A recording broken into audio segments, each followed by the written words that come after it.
1. Early rising defines your purpose clearly. When you wake up early, you are not simply rising before the sun, you are claiming dominion over the day. In these sacred hours of stillness, while the world remains hushed in slumber, you possess a power few understand and fewer still wield. This is not merely a habit, it is a philosophy of achievement, a declaration that you are in control of your destiny. In the early morning, you are gifted something priceless: clarity. With no distractions, no noise, no interruptions, you can hear the voice of your inner self. It is in this rare quietude that your purpose becomes loud and unmistakable, as if the universe too is whispering in your ear, encouraging you to listen inward, to discover what truly matters and to move toward it with unwavering purpose. Benjamin Franklin, one of the founding fathers of the United States. Mr. Franklin crafted a life of structure and intention. He asked himself every morning, "What good shall I do this day?" And at night, "What good have I done today?" These simple questions, pondered during his early hours, shaped not only his character but the nation he helped build. You too can ask yourself powerful questions as you rise. Questions that steer your thoughts and sharpen your goals. The morning is your philosopher's forge. You shape your thinking here. You discipline your emotions here. You craft your vision here. And just like the great Stoic Emperor Marcus Aurelius, who began his days in meditation and reflection, you are laying the moral and intellectual foundation for the empire of your life. Marcus Aurelius knew that without mastering the self, no man could hope to master the world. Waking early grants you uninterrupted time to plan, to write, to learn, to think. No demands tug at your sleeves. It is in these moments that genius visits.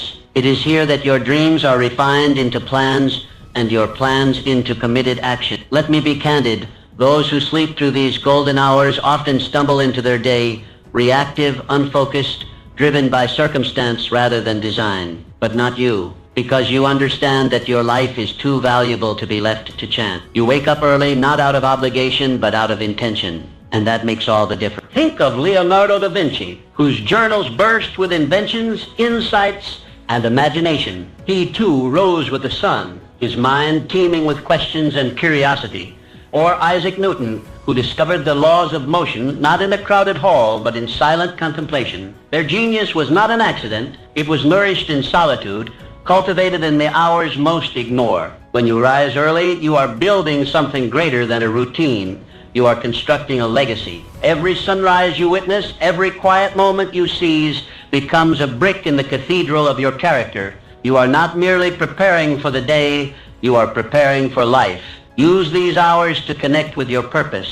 Write down your goals. Reflect on your values. Read something that elevates your mind. Sit in silence and ask yourself, am I becoming who I wish to be? Let your morning become a sacred ritual, a contract with yourself that today you will live with meaning. The world will try to pull you into urgency, into noise, into chaos. But when you have owned your morning, you carry a calm clarity that no storm can shatter. You lead with vision. You act with resolve. You live with intention. So tomorrow morning and every morning thereafter, when the alarm sounds, do not hesitate. Rise. Step into the silence and remember, in those early hours, you are not alone. You walk the same path as Franklin, Aurelius, Da Vinci, Newton. You too are a builder of destiny, and your foundation is laid before the world awakens. The dawn is yours. Claim it. Waking early develops discipline and success. Discipline is the bridge between your goals and your achievements. It is the silent architect of every triumph and the unseen hand behind every success. And there is no better training ground for discipline than the early morning. When you rise early before the sun casts its first golden light, you make a decision that most will not make. You choose discomfort over ease. You choose clarity over chaos. You choose purpose over passivity. In that moment, you are not just waking from sleep, you are awakening your willpower. This act, simple yet profound, is the foundation of disciplined living. Each time you rise early, you are mastering yourself, and he who masters himself becomes unconquerable. Think of Alexander Hamilton, a man born into obscurity, yet destined to shape a nation. He carved his path not through privilege, but through relentless effort. Rising before the world, he poured himself into study, writing, and vision. His discipline transformed a penniless orphan into a founding father. Catherine the Great, who governed not just an empire but her own habits with precision. Her rise to power was not born of luck. It was built through calculated thought, strict self-control, and unwavering purpose. She understood that leadership begins with inner order, and that inner order begins each day anew. When you greet the dawn with resolve, you send a message to your subconscious: I am in charge. You begin your day not by reacting to life, but by commanding it. This early choice sets a tone that echoes throughout your hours, guiding your actions with strength and consistency. Like a disciplined warrior sharpening his blade at first light, your early rising sharpens your focus. You prepare your mind for the challenges ahead. You remind yourself that success is not stumbled upon, it is created one decision at a time. Discipline is not a single act, it is a state of being. It is present in how you rise, how you eat, how you speak, how you think. And when you commit to the practice of early rising, that discipline seeps into every fiber of your life. The sculptor Antonio Canova began his days in the quiet hours, chiseling away in solitude, guided by the discipline of repetition and vision. His masterpieces were not born from bursts of inspiration, but from consistent, deliberate effort. Yours can be too. Or consider Mary Wollstonecraft, whose writings laid the foundation for women's rights.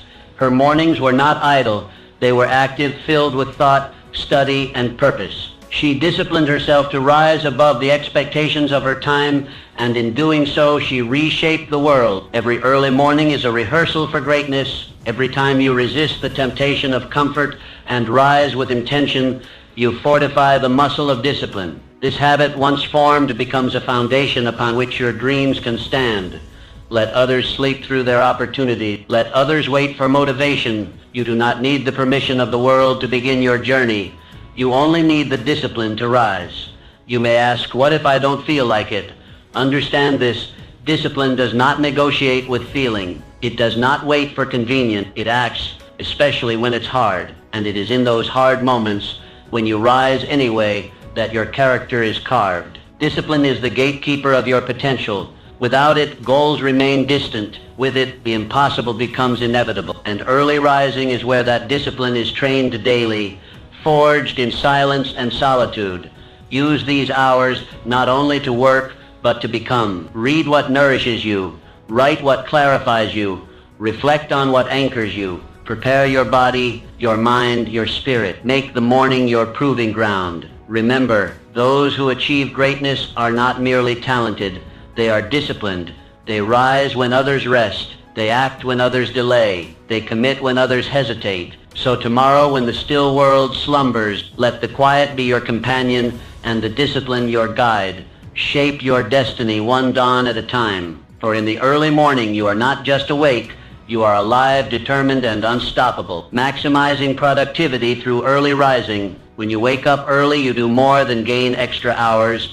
You multiply your power. In these first sacred moments of the day, while the rest of the world sleeps, you enter a realm of unmatched clarity and focus. This is the hour of the builder, the poet, the architect, the leader. This is the hour of you, undistracted, undiluted, unstoppable. Each morning presents itself like a blank canvas. The colors are in your hands, the brush is your intention, and the image your destiny. There is no noise, no demands, no rush, just space. Space to create, space to think, space to execute. When you rise early, you rise into command. You are not reacting to the world. You are creating it. The first thoughts you think, the first tasks you tackle, the first actions you take, these shape your momentum for the entire day. Harness this momentum wisely, and you will begin to stack victories before the world even opens its eyes. Let us look back to the life of Blaise Pascal, a mathematician, physicist, inventor, and philosopher. His most profound thoughts were not formed in a flurry of activity, but in the stillness of morning reflection. He understood that his clearest ideas emerged when a mind was fresh, unclouded by the chaos of the day. Or consider Anne Bradstreet, the first published poet of the American colonies. She composed her verses by candlelight in the early dawn, long before the household stirred. Amidst her responsibilities, she carved out this time to give birth to immortal words. Her productivity was not a gift, it was a choice. The most successful individuals do not leave their productivity to chance. They design it. and the design begins at dawn. These are the hours when your mind is at its peak, alert, agile, receptive. Science confirms it, but experience proves it. You have felt it, that sense of accomplishment, of energy, of clarity that only comes from an early start. In the morning, your willpower is unspent, your mind is uncluttered, and your energy is high. This is your strategic advantage. Use it to tackle the most important tasks, the ones that truly move the needle. Do not waste these golden hours on trivialities. Use them to build. Oloda Equiano, who went from slavery to becoming a leading voice in the abolition movement, used the early hours to write, reflect, and organize his thoughts. His autobiography changed hearts, laws, and history. He did not wait for the world to give him time. He made it, and morning was his ally. Every early hour you spend with purpose is a deposit into the account of your dreams. Bit by bit, those deposits accumulate. Progress compounds. Days become weeks, and weeks become momentum. Your life begins to shift, not by leaps, but by consistent, focused, daily effort. You are not racing the world. You are outrunning your former self, and each early morning gives you a head start. This is the path of the producer, the creator, the achiever. Productivity is not about doing more. It's about doing what matters most when you are at your best. And you are never better than when you begin your day with intention, direction, and focus. Use these hours to plan, to build, to write, to think. Create systems that serve you. Refine your skill. Lay bricks of progress before distractions even knock. Do not squander the quiet. It is your sanctuary. Let others start their day in rush and noise. But you start your day with clarity, commitment, and craftsmanship. Because you know that when you own your morning, you own your life. So tomorrow, when the sky is still dark and silence covers the earth like a blanket, rise. Let your first breath be one of purpose. Let your first move be one of progress. Paint your canvas with bold strokes and watch day by day as your productivity rises with the sun. You are not merely getting things done, you are advancing your vision, and it all begins in the morning. 4. Early morning builds resilience and strength. Early mornings are not just about rising, they are about rising strong. Each time you choose to wake up before the world, you choose resilience over ease, strength over softness, growth over stagnation. The discipline to wake early is the training ground of the resilient spirit, the unbreakable will, the indomitable soul. You see, resilience is not born in comfort. It is not found in ease or silence. It is forged like iron in fire through consistent confrontation with challenge. And what greater daily challenge is there than the warm embrace of your bed, the seductive pull of sleep, the easy excuse to delay your purpose? Every morning you choose to rise early. You are making a powerful declaration. I am stronger than my excuses. I am bigger than my comfort. That choice becomes the first victory of your day, the foundation for all victories to follow. Think of Booker T. Washington, who walked miles in his youth before dawn just to attend school. He did not wait for the world to hand him comfort. He rose before the sun again and again because he knew his strength was being formed in struggle. That same spirit lies in you, waiting to be summoned at sunrise. Abigail Adams, wife of John Adams and a leader in her own right, she awoke early not merely to serve her family, but to write, to study, to think. In times of war and uncertainty, she became a pillar of wisdom and strength. Why? Because she trained herself daily to meet hardship with readiness, not retreat. The temptation to stay in bed is not just physical, it is symbolic. It represents every comfort that delays growth, every hesitation that halts progress, every fear that keeps you small. And when you conquer that temptation, even just once, you have already proven to yourself that you are capable of rising above. Resilience is built brick by brick in moments exactly like these. When you feel tired but rise anyway, when you feel doubt but act anyway, when you feel fear but move anyway. The early morning hours provide the perfect crucible for this transformation. It is in these hours that you are tested, not by the world, but by yourself. And that test is sacred, because when you train yourself to win that first battle of the day, you carry that strength into every other battle life throws your way. Resilience is not just about bouncing back, it's about pushing forward relentlessly, no matter the obstacle. And when you start your day by pushing forward into the cold, into the quiet, into the unknown, you are practicing the very essence of mental toughness. Sculptor Bertel Thorvaldsen, whose commitment to his art began in the early morning stillness. He didn't wait for inspiration. He showed up again and again, facing the stone with resolve. Like stone, life can be hard, but with resilience, you do not break. You carve. Use your mornings to sharpen this tool. Do something difficult. Sit in silence with our thoughts. Write out your fears and face them. Move your body when it protests. Read something that challenges your mind. These small, repeated efforts harden your resolve. Others may choose the pillow. Others may press snooze. But you are a different breed. You understand that greatness is not handed out, it is earned in the shadows, in the silence, in the unseen choices made before the sun rises. And when you consistently choose the harder path, the higher road, the earlier hour, you begin to change. You stop being controlled by life and start commanding it. You respond to setbacks with strategy. You face adversity with calm, because you have built within yourself an unshakable core. Tomorrow morning, when your eyes open and the bed whispers your name, remember that moment is your test. Pass it and you walk into your day with armor. Fail it and the world feels heavier, but you have the power to decide. Rise, greet the discomfort, embrace the discipline, and know that with each early morning you are becoming someone who cannot be broken, someone who endures, someone who leads. You are becoming resilient, not by accident, but by choice. And that choice begins at dawn. Early rising cultivates a positive mindset. Starting your day early is more than a habit. It is a ritual of renewal. Each morning, as the first light cracks the sky, you are given a gift.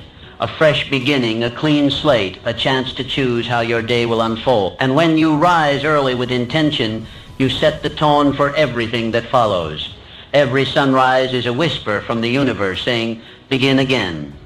In the stillness of the morning, before the noise of the world invades your thoughts, you are given the power to shape your mindset. You have the rare opportunity to decide how you will feel, how you will respond, and how you will lead your life before the rest of the world gets a say. It is here in these golden hours that positivity is planted. This is where gratitude grows. This is where clarity dawns. This is where your mind is tuned to the frequency of possibility. Think of Florence Nightingale, who began her days in quiet contemplation and purpose. Her work in war-torn hospitals was filled with chaos and suffering, yet she brought light, order, and hope. She could not control the world, but she could control how she entered it each day, and that power came from her early morning reflections.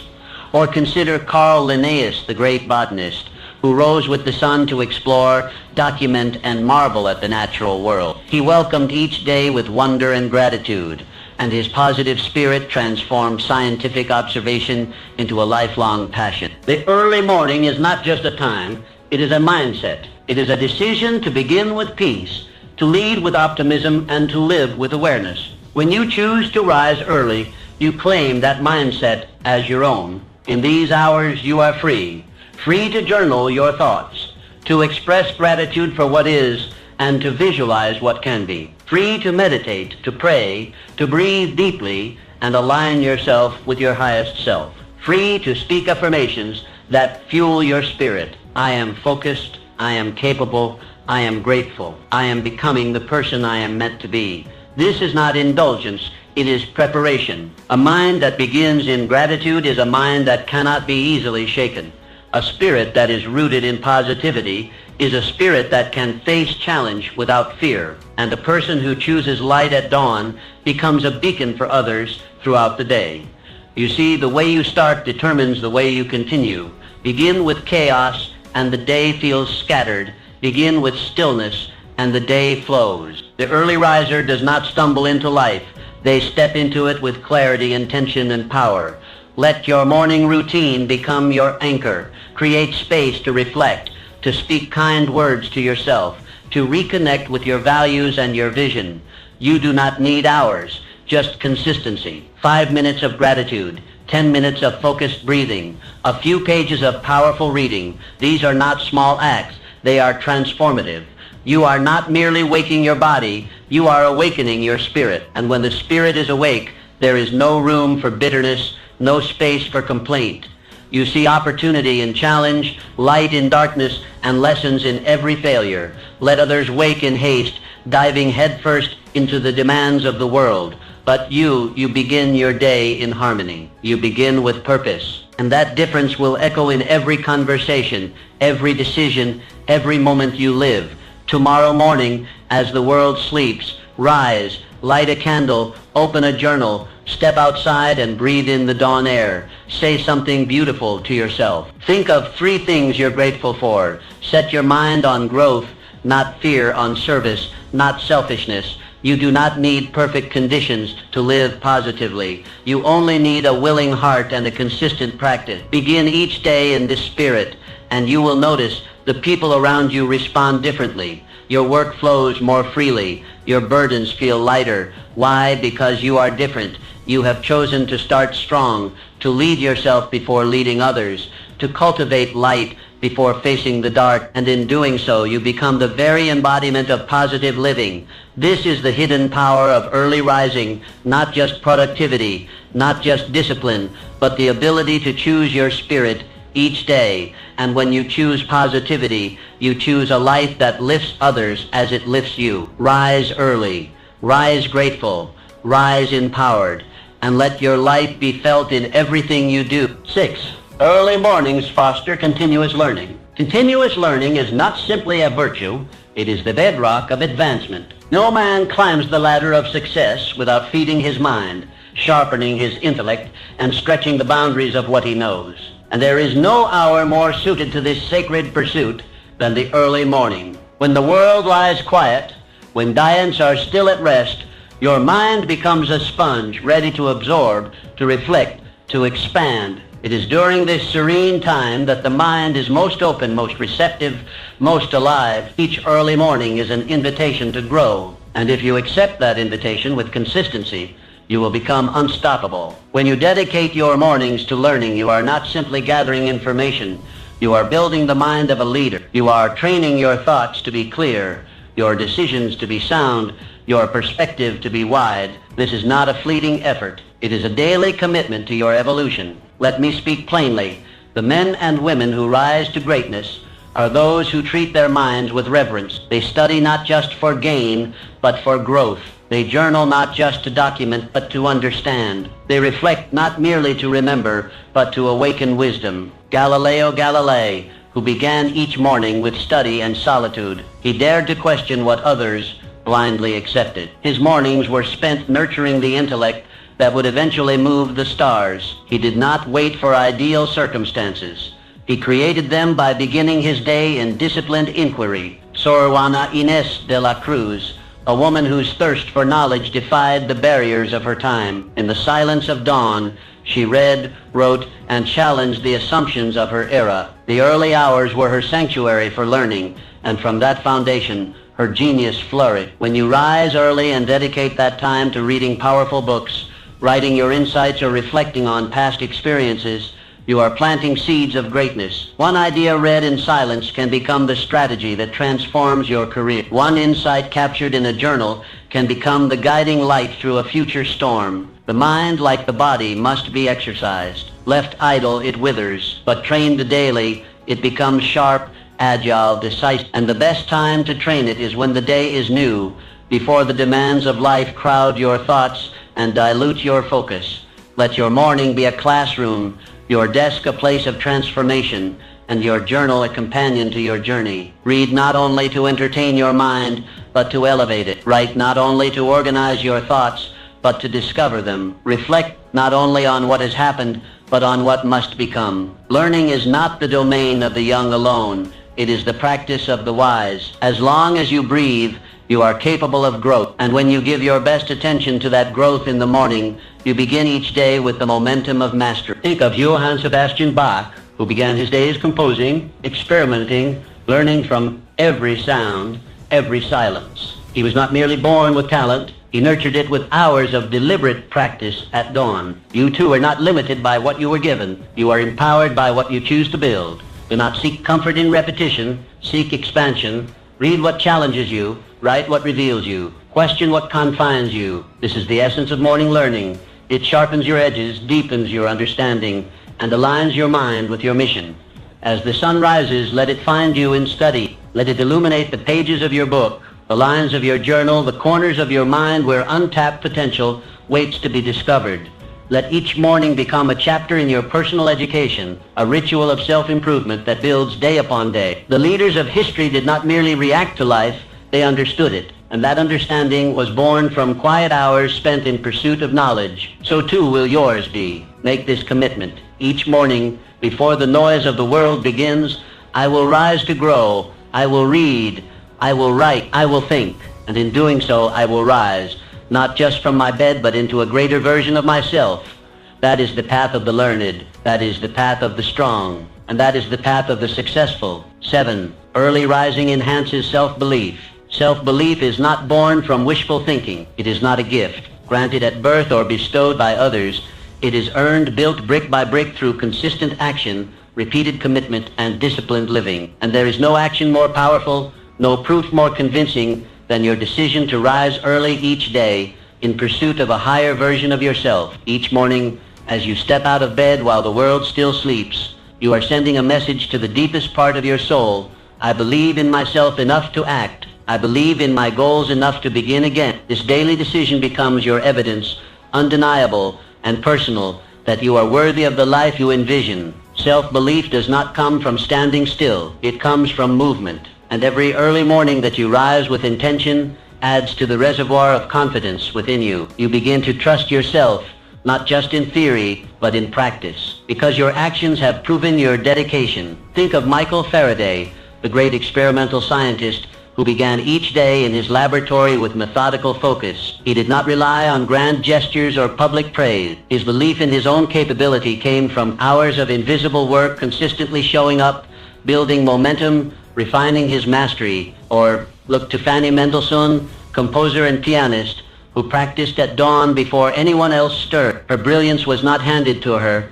It was earned through daily commitment. Her self-belief grew not from compliments, but from the quiet strength of knowing she had shown up once again for her gift. When you rise early and devote those sacred hours to growth, you train more than your mind. You train your spirit. And with each passing day, the doubts begin to quiet. The questions begin to fade, because your actions become your answer. You no longer need to ask, can I become the person I wish to be? For each morning, you are becoming, one disciplined act at a time. Like the athlete who trains before the sun rises, you condition yourself for victory. You are laying the foundation of belief, not by force, but by repetition. Let this truth settle deeply. Confidence is not something you wait for. It is something you build, and your early morning routine is the blueprint. Each act of rising early is a small promise kept, a promise that says, I will not settle for less. I will not betray my purpose. I will take responsibility for my life. And when you keep a promise to yourself over and over, what else can you do but begin to believe? Do not underestimate the power of this quiet ritual. The world may not see it. There are no trumpets sounding when you open your eyes before dawn. But you know, and that knowing is what transforms your identity. You stop seeing yourself as someone who waits and start becoming someone who leads. You stop seeing yourself as someone who hopes and start becoming someone who acts. And with each passing morning, your self-image transforms from dreamer to doer, from wanderer to warrior. Let your mornings be a sacred declaration. I am not afraid of effort. I am not afraid of solitude. I am not afraid to do what others avoid, because I believe that my future is shaped by what I do, not by what I merely wish. As the sun rises, so does your belief. You rise not just from your bed, but into a deeper awareness of your own strength. You begin to carry yourself differently. You begin to speak with certainty. You begin to live like someone who trusts their own path. Your confidence is not built in sudden breakthroughs, but in daily alignment with your values. It is not found in grand moments, but in consistent movement in the direction of your highest potential. Wake early, show up, do what matters, and watch how, day by day, your inner belief grows into an unshakable force. This is the path of the self-made, the path of the quietly strong, the path of the one who says, I do not wait for permission. I prove my worth through my action. Let this morning and every morning be your evidence. Evidence that you are capable, worthy, and ready. And let that evidence build the fire of belief that will carry you toward everything you were born to achieve. Early rising encourages adaptability. Life is not a straight line. It is a river, winding and unpredictable, filled with sudden bends and unforeseen currents. Those who succeed are not those who resist change, but those who adapt to it, who adjust their sails with grace and determination. And there is no better training ground for adaptability than the early morning. Each morning when you rise before the world stirs, you step into a space of potential, a space not yet filled by obligation or chaos. In this space, you learn to shape your day instead of being shaped by it. You become the sculptor, not the sculpture. And through this daily practice, you prepare yourself to manage change, not with fear, but with calm, creative readiness. Adaptability is not merely a response. It is a mindset. It is the ability to remain steady when the winds shift. And like all great qualities, it must be trained. By waking early, you give yourself the rare chance to engage in this training, to build the mental and emotional flexibility required to thrive in a changing world. Mansa Musa, the great emperor of Mali, his journey through unfamiliar lands, engaging with foreign cultures and new economic systems, required not only vision but adaptability. He did not shrink from the unknown. He used it as a stage to demonstrate leadership, and that leadership was forged through quiet, strategic contemplation, moments likely found in the early solitude before his court stirred. Or think of Clara Barton, founder of the American Red Cross, who faced the unpredictable chaos of war zones and disaster sites. Her ability to organize relief efforts and comfort the suffering was not born of routine.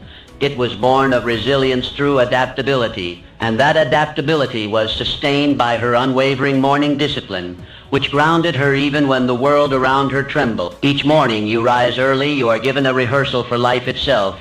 You do not know what the day will bring. Some days move smoothly, others challenge you at every turn. But when you meet the morning on your own terms, calm, focused, and ready, you send a message to life. I will not be thrown off course. I will bend, not break. I will adapt, and I will overcome. Start your morning by checking in with yourself. What needs to be adjusted? What plans must shift? What energy do you bring today, and how can you use it well? When you ask these questions each day, you build a habit of awareness. And awareness is the seed from which adaptability grows. Flexibility is not weakness. It is intelligent strength. Like the bamboo that bends in the wind but never breaks, you too can remain rooted while changing direction. Early mornings allow you to practice this strength in silence, revising your schedule, shifting your focus, adjusting your goals before the world demands it of you. In these hours, you have time to think, to pivot, to prepare. You are not rushing, you are responding. And there is great power in response over reaction. The early riser becomes not a servant to circumstance, but a master of it. Change is not your enemy. It is your greatest opportunity. Every time life shifts unexpectedly, it reveals your readiness or your need to become more ready. And every early morning is your chance to prepare. Let your morning routine be a flexible structure. Have your practices, your journaling, your reading, your movement, but be willing to modify them. Some days you may need silence, others speed. Some mornings you may reflect deeply, others take swift action. The key is not rigidity, but intentional flow. Let the morning train your mind to remain open to new paths, to new strategies, to new opportunities. Let it teach you that no plan is final and no obstacle is fixed. Let it remind you that your strength is not in stubbornness, but in your capacity to evolve. Each time you adapt, you grow. Each time you shift your plan without losing your purpose, you mature. And each morning you rise with this mindset, you reinforce your ability to thrive in a world that never stops changing. The future belongs to the adaptable. The early morning is where they are made. So tomorrow, as the sky begins to lighten, rise. Take a deep breath. Step into the unknown with confidence. Adjust your stance. Refine your aim. And know this, in your willingness to adapt lies your greatest strength, your clearest advantage, and your surest path to success. Early mornings strengthen your relationships. Success is rarely achieved in isolation. Behind every great accomplishment lies a network of meaningful connections, personal and professional relationships built not on convenience, but on intention. And one of the most powerful ways to nurture these relationships is to rise early when your mind is still, your heart is open, and your thoughts are aligned with your highest values. The early morning is a sacred space, a time when clarity reigns and distractions are absent. In these hours, you have the rare opportunity to reflect not just on your goals, but on your relationships. Who do you need to connect with today? Who deserves your gratitude? What difficult conversation have you been postponing? Morning offers you the composure to consider these questions with wisdom and grace. Frederick Douglass, who even amidst great struggle, carved out early hours for reading, writing, and reflection. His communication became his power. His words changed the hearts of men, but those words were not formed in chaos. They were formed in solitude, in thoughtful preparation, in the quiet discipline of morning. Or think of Elizabeth Barrett Browning, who began each day by composing letters and poetry that touched the lives of many. Her expressions of love, empathy, and insight were sharpened in the stillness before the world called. Her relationships, both personal and public, were nourished by the morning practice of heartfelt communication. When you wake early, you give yourself the time to prepare your emotional energy. Rather than reacting throughout the day, you can choose to lead with thoughtfulness. You can plan how to uplift a colleague, express appreciation to a partner, or check in on a friend. These are not small gestures. They are foundation. The relationships you build become the net that supports your rise. And early mornings are when you can strengthen each thread deliberately, consistently, and meaningfully. Use this time to write a note of encouragement, to recall a recent moment of kindness and express, to reflect on a misunderstanding and rehearse a calmer, more thoughtful response. In doing so, you train yourself to lead with empathy,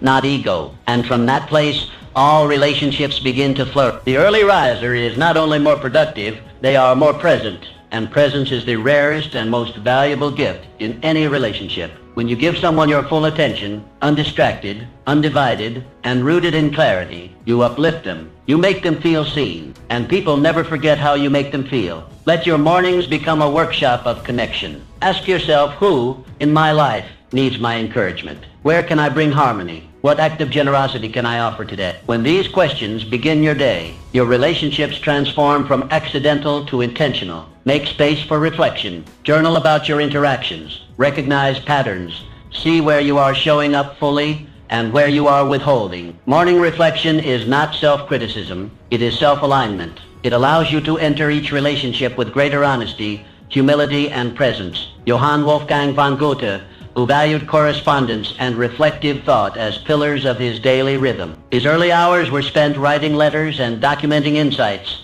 not only to expand his intellect, but to deepen his connections. You too can use these sacred hours to become the architect of stronger, more fulfilling relationships. The greatest leaders are not those who dominate, but those who connect. And connection begins with intention. By managing your inner world before stepping into the outer one, you offer your best self to those around you. Early mornings give you this chance to respond instead of react, to listen instead of assume, to express instead of suppress. And from that practice comes a deeper bond, a wider circle of influence, and a life rich in relationships that support your rise. So tomorrow, when you rise before the sun, take a few moments to think of those who matter. Think of the bridges you need to build, the words you need to say, the love you need to show. Do it with intention. Do it with grace. Do it before the world rushes in. Because when you use the morning to shape your relationships, you are not just creating harmony, you are building the emotional wealth that will carry you further than any solitary effort ever could.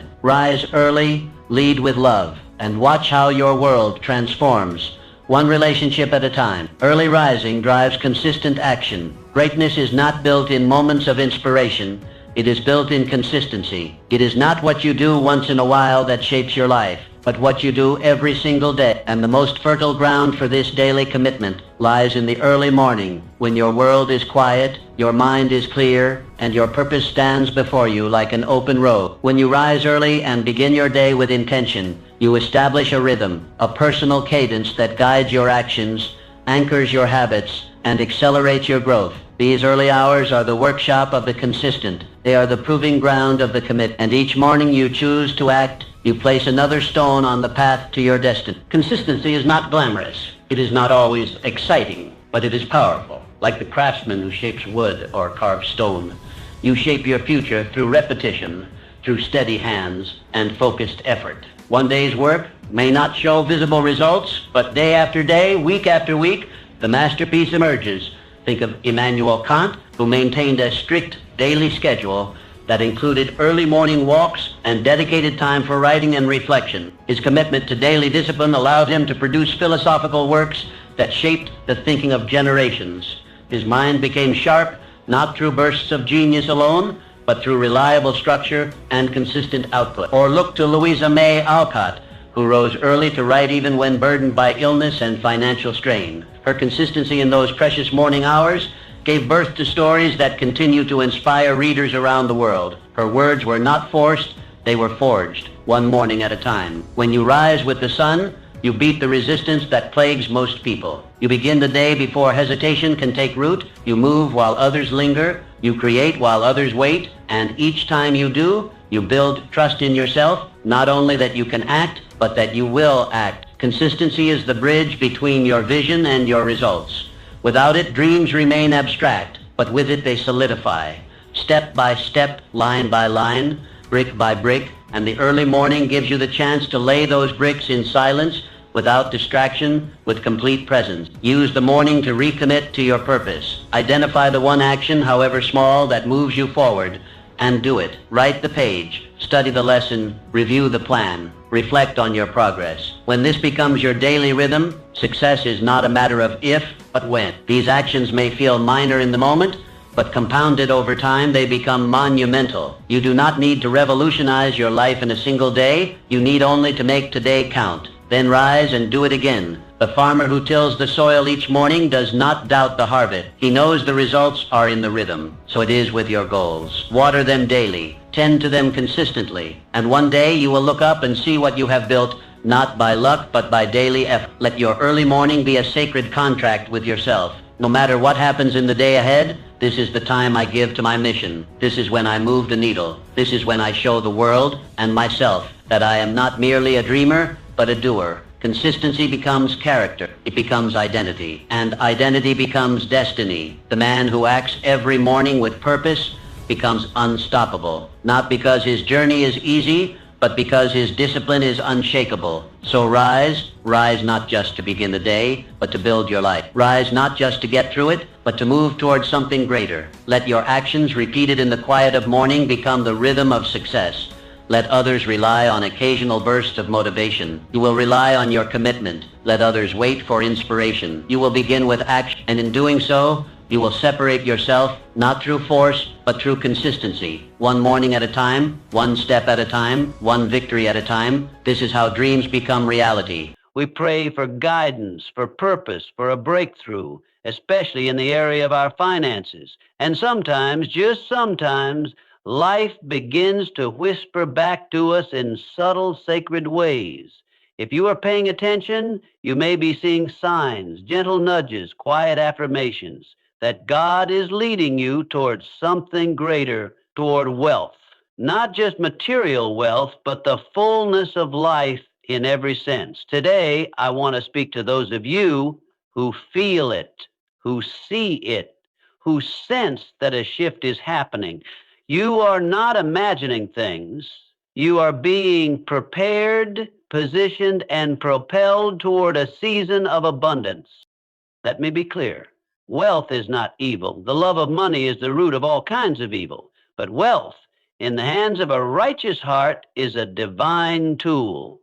It feeds the hungry, heals the sick, builds communities, and fulfills purpose.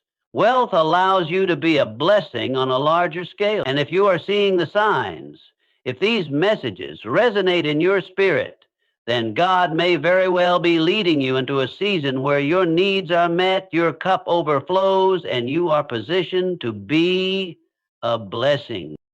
So, what are these signs? What are the indicators that the divine is aligning your path with prosperity? The first sign is a growing discomfort with where you are. Some people mistake this for restlessness or dissatisfaction, but if you've been feeling like you can no longer tolerate mediocrity or financial lack, that may not be your ego, it might be your spirit being stirred. God will often disturb your comfort to shift your direction.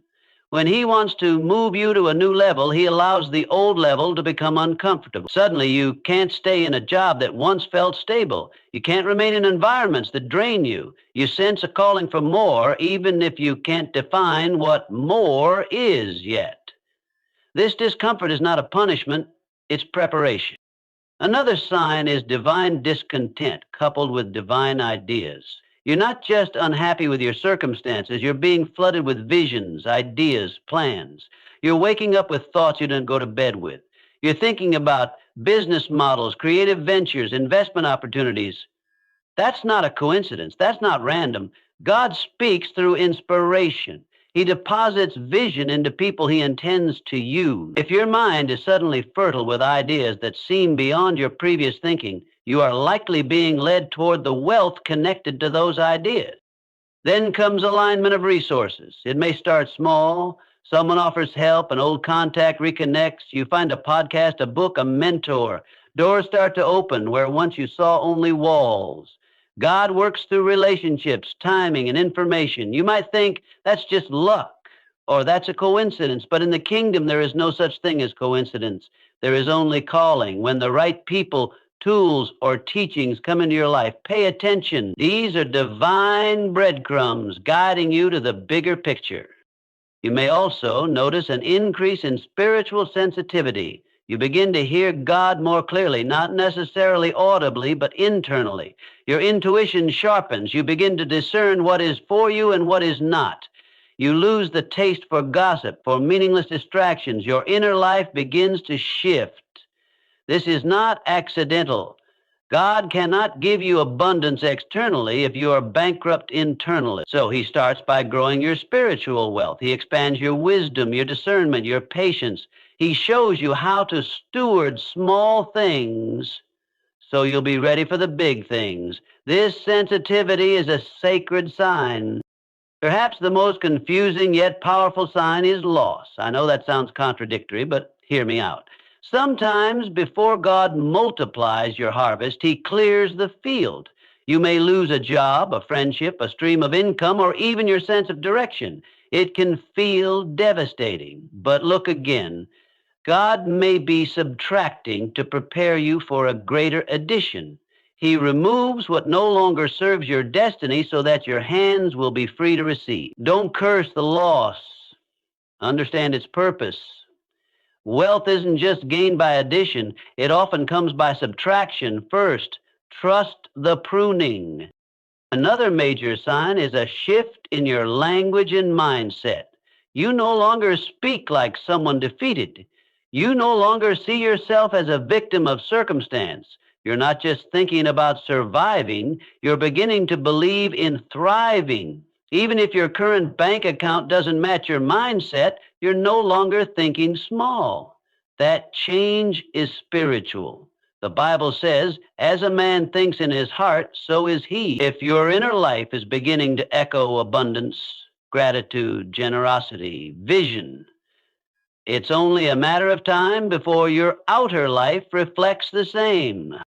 Watch also for the sign of increased generosity. As strange as it may sound, many people on the path to wealth start giving more before they ever receive more. Your spirit begins to understand the law of sowing and reaping. You no longer cling tightly to every dollar. You start blessing others, giving without fear, because your heart trusts that what you release returns to you multiplied. That's not foolishness. That's faith. And generosity is the soil in which abundance grows. If you're feeling more drawn to giving, that's a powerful sign that God is preparing to increase your storehouse. Sometimes you'll also notice a deepening hunger for knowledge. You begin to invest in learning not just about your faith, but about finances, leadership, communication, business, and service. That's no accident. God doesn't send wealth without wisdom. He trains those he intends to trust. If you're finding yourself addicted to growth, waking up early to learn, staying up late to research, God is likely preparing you to carry more because you've proven you can handle more. Don't ignore the hunger, feed it. It's fuel for your future. Another sign is the grace to do hard things suddenly. Things that once overwhelmed you now inspire you. You find strength where you used to find excuses. You stop procrastinating. You start showing up early, staying late, doing more. That strength isn't just from you, it's flowing through you. That's God equipping you. When He calls you into wealth, He also clothes you with the capacity to chase it. It doesn't mean the journey will be easy, but it does mean you'll be empowered. And finally, the sign many overlook, peace. Even amid uncertainty, you feel an unshakable peace. You may not know how it's all going to work out, but somehow you just know that it will. That's not delusion, that's divine assurance. When God leads you to something, He often confirms it with peace. That peace is like a spiritual compass. Follow it. Let it guide your decisions, your investments, your conversations. When you are aligned with divine timing, peace becomes your confirmation. My friends, if you're seeing these signs, you're not imagining things. You are being led, called, elevated. Wealth is not just about money. It's about impact, influence, legacy. God is preparing you not just to prosper, but to build, to bless, to leave a mark. You are not too late, not too broken, not too inexperienced. You are exactly where you need to be if you are willing to obey, to move, and to believe. But let me warn you, signs are not the destination. They are the invitation. You must respond. When God gives you a vision, you must act. When He opens a door, you must walk through it. When He sends the right people, you must listen. Heaven provides the opportunity, but you must take the responsibility. Faith without works is dead. The signs are the spark, but the fire is your responsibility. So I ask you today, what will you do with the signs? Will you continue to doubt them, or will you discern them? Will you ignore the small whispers, or will you follow them into fullness? You were not created for lack. You were not designed for perpetual struggle. Yes, we all have seasons in the valley, but you were also created for the mountaintop. And if God is showing you the signs, it means He's ready to elevate you. But elevation requires separation. You may need to separate from some habits, from some environments, even from some relationships. You may need to rise above fear, insecurity, and delay. You may need to move in silence for a while to protect the seed until it becomes a tree. And when it does, your fruit will feed more than just your household. It will feed generations. We are entering a time where those who walk in faith and obedience will see unprecedented favor. I don't say that to hype you. I say that because it's happening. All around the world, people are being awakened to new purpose, new ventures, new visions. And those who listen and move will be the stewards of this new wave of wealth. If you're hearing this, you are not disqualified. Your past does not cancel your promise. God does not call the qualified, He qualifies the called. And if you're seeing these signs, you are being called. So don't let doubt delay you. Don't let fear freeze you. And don't let comfort contain you. Rise, move, act, speak, create, build. You. There comes a moment in every person's life when what once felt comfortable begins to feel confining. The job that used to feel secure now feels like a cage. The routine that used to bring peace now stirs up restlessness. The environment that once felt familiar begins to feel foreign to your spirit. This feeling, this inner unease, isn't always something to resist. In many cases, it's something to discern, because sometimes that discomfort isn't coming from failure or fatigue. It's coming from God. Divine discomfort is a sacred signal. It's one of the ways God gets our attention. When He wants to shift your life, He often starts by stirring your soul. He makes what once worked stop working. He allows dissatisfaction to rise, not to punish you, but to push you. Growth is rarely birthed in comfort. Comfort keeps us still, but calling requires movement. And so when God wants to lead you into a new season, especially a season of wealth, purpose, or breakthrough, he often makes the current season feel like it no longer fits. Think of it like a seed. A seed in the darkness of the soil begins to stretch and crack open before it ever sees the light. It experiences a kind of discomfort that is necessary for transformation. If the seed stayed intact, it would never grow. The breaking is painful, but it is also the beginning of purpose. In the same way, when God is leading you into new levels, financially, spiritually, emotionally, he allows a kind of internal breaking. It may come as dissatisfaction. It may show up as boredom, frustration, or an overwhelming sense that you're meant for more, and you are. But this discomfort is not the end, it's the beginning. It is the invitation to examine where you are and where God may be calling you to go. Many people ignore these signs. They silence them with distractions. They numb them with routine. They stay in toxic workplaces, stagnant financial habits, and limiting relationships because they fear change more than they trust God's guidance. But ignoring divine discomfort doesn't make it go away. It only delays your destiny. Discomfort is often the first phase of deliverance. Look at the story of the Israelites in Egypt. For years they lived under the oppression of Pharaoh, crying out for freedom. Their suffering was not wasted. It was the very thing that prompted their exodus. God heard their cries and responded not just to remove their pain, but to lead them to the promised land. If they had been comfortable in Egypt, they would have never left. Their discomfort was divine. It was necessary. It forced them to move. In your life, the same principle applies. God will allow you to feel uneasy when he's about to elevate you. He will disrupt your routine so you don't miss your revelation. And if you're praying for wealth, true wealth, not just money, but the fullness of life, then be prepared for the discomfort that often comes before it. You may feel the nudge to leave a job, start a business, write a book, ask for help, or invest in yourself. These nudges are not coincidences. They are whispers from heaven. The unease you feel isn't failure, it's formation. Many people want increase without interruption. But God doesn't bless stagnation. He blesses motion. That inner pull you feel to do more, be more, give more, that's not just ambition. It could be an anointing in disguise. Divine discomfort is God's way of getting your attention so you don't get too comfortable with what was and miss what could be. And here's the beautiful part. On the other side of discomfort is destiny. Every person who has stepped into abundance had to leave something behind.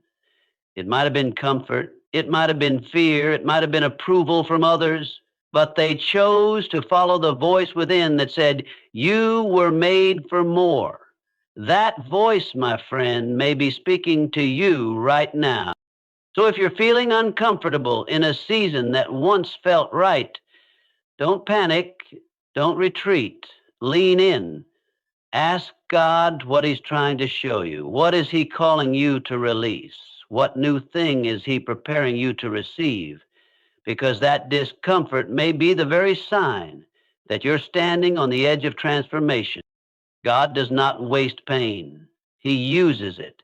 And when that pain is spiritual, when it stirs your heart and awakens your dreams, it may just be the beginning of your journey into the wealth he's prepared for you.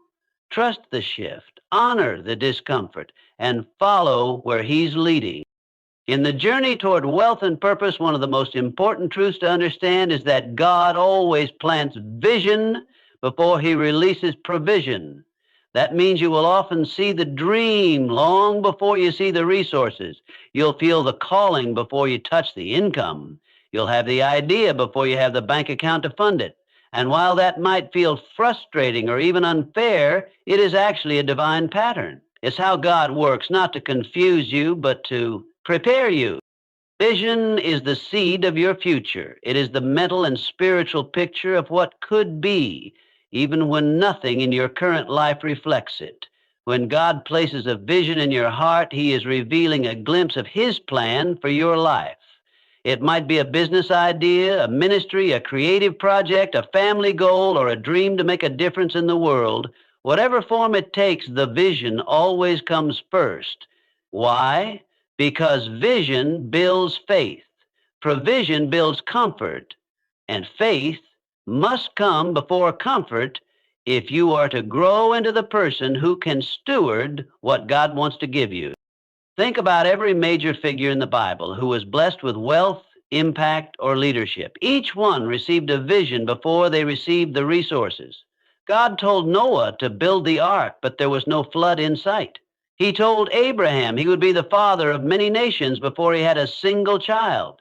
He gave Joseph dreams of leadership while he was still just a teenager living with jealous brothers. The pattern is consistent: vision first, provision later.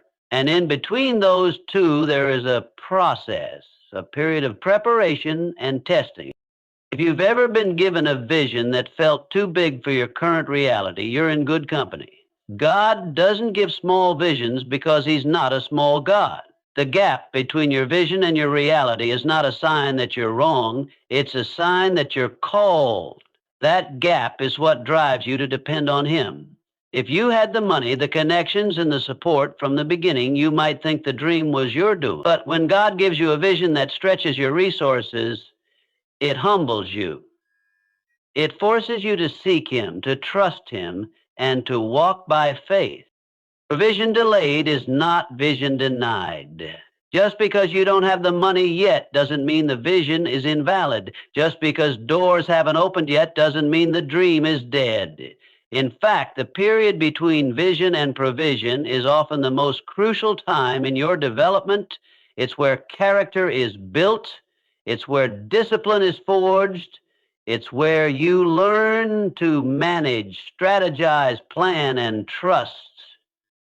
What you do in that in-between season says everything about how ready you are for the provision. Are you preparing? Are you learning?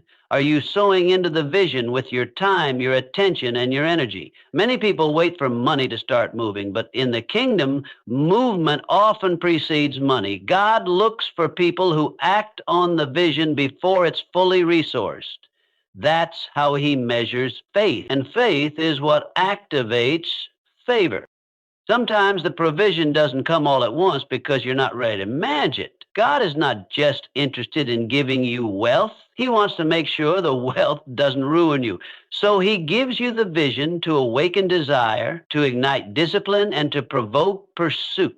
As you act on that vision, little by little, he begins to release provision one step at a time. You prove your faithfulness with small things, and he entrusts you with more. You might be tempted to think, if I had more, I'd do more, but God often says, if you'll do more with what you have, I'll give you more. Don't despise small beginnings. Don't ignore the little resources you do have, the skills, the knowledge, the people, the moments. Use them, steward them, invest them into your vision. Provision often comes through movement, not idleness. So if you've received a vision from God, if something has been stirring in your heart, something that excites you and scares you at the same time, don't wait for everything to be perfect. Start building, start preparing, start learning, because the provision is coming, but it is attracted to obedience. It follows those who move in faith. God plants vision before provision because the vision is what keeps you anchored when nothing else makes sense. It reminds you of who you are and where you're going. It keeps you hopeful, even when the numbers don't add up. Vision is not just a dream, it's a direction. It's a preview of coming attractions. And if God gave you the vision, he has already prepared the provision. It's just waiting for the right time to be released. Trust the process, trust the timing, and above all, trust the one who gave you the vision. He is faithful to complete what he started. The resources are coming, the doors will open, but for now, cherish the vision, nourish it, work it, and watch how the provision finds you right on time. When God is leading you toward a new season of wealth and purpose, he never expects you to do it alone. One of the clearest and most encouraging signs that you're on the right path is that strategic relationships and resources begin to align around you, sometimes gradually, sometimes suddenly. These connections and provisions don't come by chance. They are carefully orchestrated by God to equip you, guide you, and sometimes even carry you through parts of the journey you couldn't do by yourself. God often uses people as vessels of provision. While we often look for financial blessings to fall directly into our hands, God usually delivers provision through people. Mentors, partners, encouragers, investors, customers, collaborators. The right relationships can open doors that talent alone never could. That's why when you start to feel that divine push toward a greater calling, you'll also start noticing certain people showing up in your life. They may offer advice, present opportunities, challenge your thinking, or introduce you to someone else who can help you. These aren't accidents, they're assignments. Strategic relationships are more than friendships, they are partnerships with purpose. These are people who may not have been in your life before, or people who were there but are now rising to a new level of importance. They speak to your potential, not your past. They don't drain you, they sharpen you. They encourage your dreams rather than dismiss them. And their presence in your life is a clue that God is assembling a team around your vision.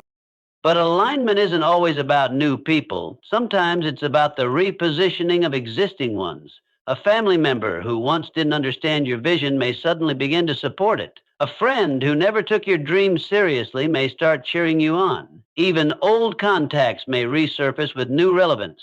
God has a way of activating people at the right time. He doesn't just bring the right people, He awakens the right purpose in the people already near you.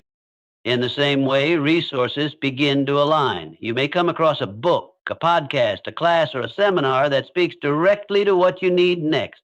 A stranger might recommend a tool or technique that accelerates your progress. An investor may suddenly express interest, or a job may offer flexibility that frees up time to build your business.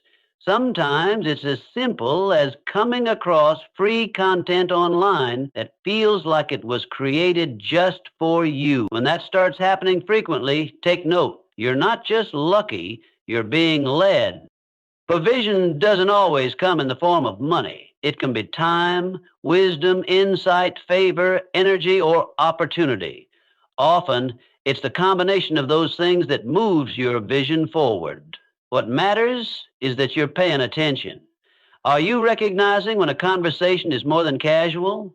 Are you acting when you feel a connection could be meaningful? Are you following up with people who seem aligned with your mission? God may be putting the right tools and teammates in your path, but it's your job to recognize them and respond. Of course, not every relationship is strategic and not every resource is meant for you. Discernment is essential. As you grow, you'll attract both divine and distracting influences. Some people will see your potential and want to support it. Others may want to ride your momentum without contributing to your mission. That's why spiritual sensitivity matters. Before you commit to partnerships or take advice, take time to pray, reflect, and test the fruit. The right connections will bring peace, not confusion. They'll bring clarity, not chaos. God is a God of order, and when He begins aligning your path to wealth, you'll notice that the right people and tools show up at the right time, not a moment too early, not a moment too late. Your job is to remain faithful, alert, and ready. Prepare yourself for divine appointments. Be open to new conversations. Don't be afraid to reach out or to receive help. Pride resists provision, but humility receives it. If you're seeing strategic relationships form, if resources are becoming available, if people are speaking life into your goals, understand this. You're not just being supported, you're being sent. God is equipping you through the people and tools around you. The doors are opening not because of luck, but because of alignment. You're in season, so move forward with confidence. Trust the people God is sending. Use the resources He's revealing, and know that you are not walking alone. What God is building through you, He is also resourcing around you. Watch how everything starts to come together just as He planned. As God begins to lead you into a season of wealth, one of the most important signs you'll experience is an increase in spiritual sensitivity and maturity. This internal shift often happens before anything visible changes. Long before the bank account grows, before the opportunities arrive, or before the business takes off, something begins to transform within you. You start to hear more clearly, discern more accurately, and feel more connected to the voice of God. This isn't just a byproduct of personal growth. It's preparation for divine responsibility. God is not interested in simply giving wealth for the sake of accumulation. His goal is stewardship. He is looking for people who can handle resources with wisdom, compassion, and integrity. That's why spiritual growth is often the first step. As your purpose expands, so must your character. As your opportunities grow, so must your ability to discern what's for you and what isn't. Spiritual sensitivity isn't just about prayer and fasting. It's about seeing life through God's eyes, making decisions with eternal impact, and staying rooted even when success begins to pull at your attention. You may find yourself no longer entertained by what once distracted you. Conversations that once seemed interesting now feel empty. Environments that once felt comfortable may now feel spiritually off. This is not a loss. It's an upgrade. Your spirit is tuning into a different frequency. You are beginning to crave what feeds your soul, not just what entertains your mind. You start to hunger for wisdom, peace, and alignment. You want to hear from God more clearly because you know what's coming requires clarity. As this sensitivity grows, so does your maturity. You no longer react out of impulse. You begin to pause before making decisions. You pray more, listen longer, and resist the need to force outcomes. Where you once sought approval from people, now you're more concerned with obedience to God. That shift in your priorities is a sign of maturity, and it's a key indicator that God is trusting you with more. Spiritual maturity also shows up in how you handle adversity. When you're spiritually immature, setbacks feel like rejection. But when you're growing, you begin to recognize that delays are not denials, they're often redirections. You start to see that closed doors aren't always the enemy. Sometimes they're protection. This level of perspective doesn't come overnight. It comes from intimacy with God, from time in His presence, and from learning to trust His timing over your own. Another dimension of spiritual sensitivity is how you handle people. As God elevates you, you'll deal with a wider variety of individuals, some supportive, some challenging. Spiritual maturity gives you the grace to deal with both. You begin to discern who is sent by God and who is a distraction. You also learn not to burn bridges or respond to every critic. You recognize that not every battle is yours to fight, and not every voice deserves your energy. Perhaps most importantly, spiritual maturity helps you stay grounded. Wealth can change people, but only if they were never grounded to begin with. When God takes you through a process of spiritual development, He anchors your identity in Him before He ever multiplies your influence. That way, when the money comes, when the opportunities arrive, and when the spotlight shines, you don't forget who you are and why you were blessed. You understand that what you have is not just for you. It's for the kingdom, for others, and for the legacy you're building.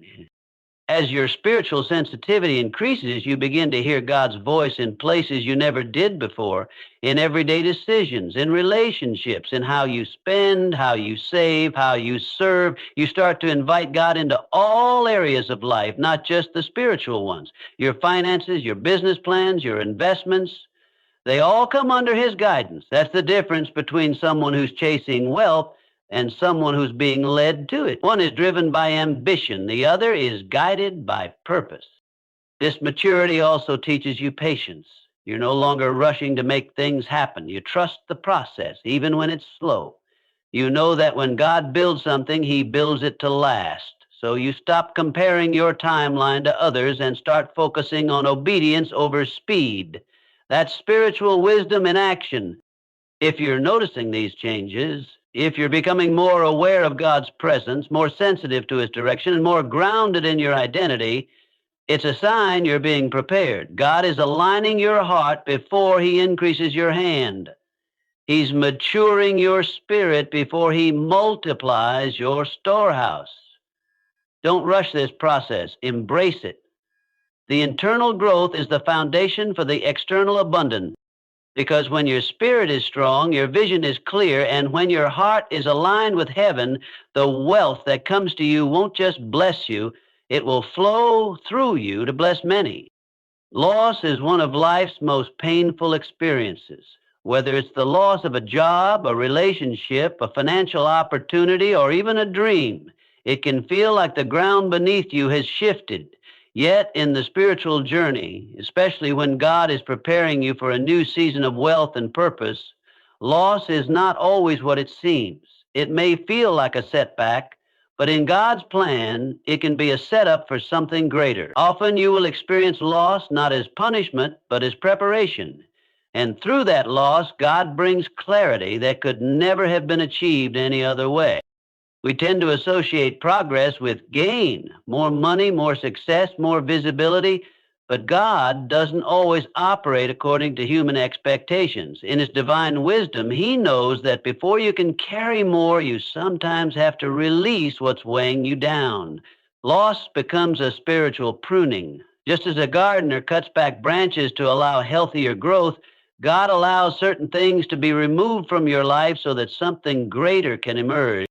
This can be deeply uncomfortable. You may have been relying on that job for financial stability. You may have been building a relationship you thought would last. You may have invested time, energy, and faith into something that didn't bear the fruit you hoped for. When it's taken away, it feels like a failure. It feels like God is silent, or worse, like he's absent. But in reality, he's at work in ways you can't yet see. Loss strips away distractions. It forces you to focus. It removes the noise of comfort and complacency so that you can hear God more clearly. When we lose what we thought we needed, we are invited to reconsider what truly matters. We start asking deeper questions about purpose, about priorities, about where we're really going. The things we used to chase might not seem so important anymore. The people we once relied on might not fit into our next chapter.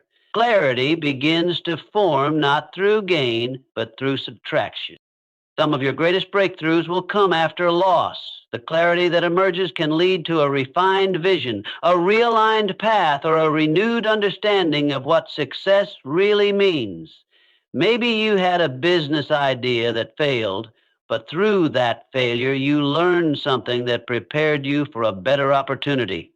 Maybe a door closed, but it forced you to walk through a better one. Maybe someone left your life and it hurt deeply, but now you see how that person was holding you back from the growth God intended. When you're in the middle of a loss, clarity often doesn't come immediately. There's usually a period of grief, confusion, even anger. That's human. God is not afraid of your emotions. He welcomes them. But in time, if you lean into him rather than away from him, you begin to understand. You begin to see how the loss created space, how it quieted the distractions, how it humbled you, softened your heart, and awakened your faith. Loss may leave you feeling empty for a moment, but it also makes you available for what's next. Loss also teaches you to value what remains. It sharpens your discernment. You begin to see which relationships are real, which opportunities are aligned with your purpose, and which habits are worth keeping.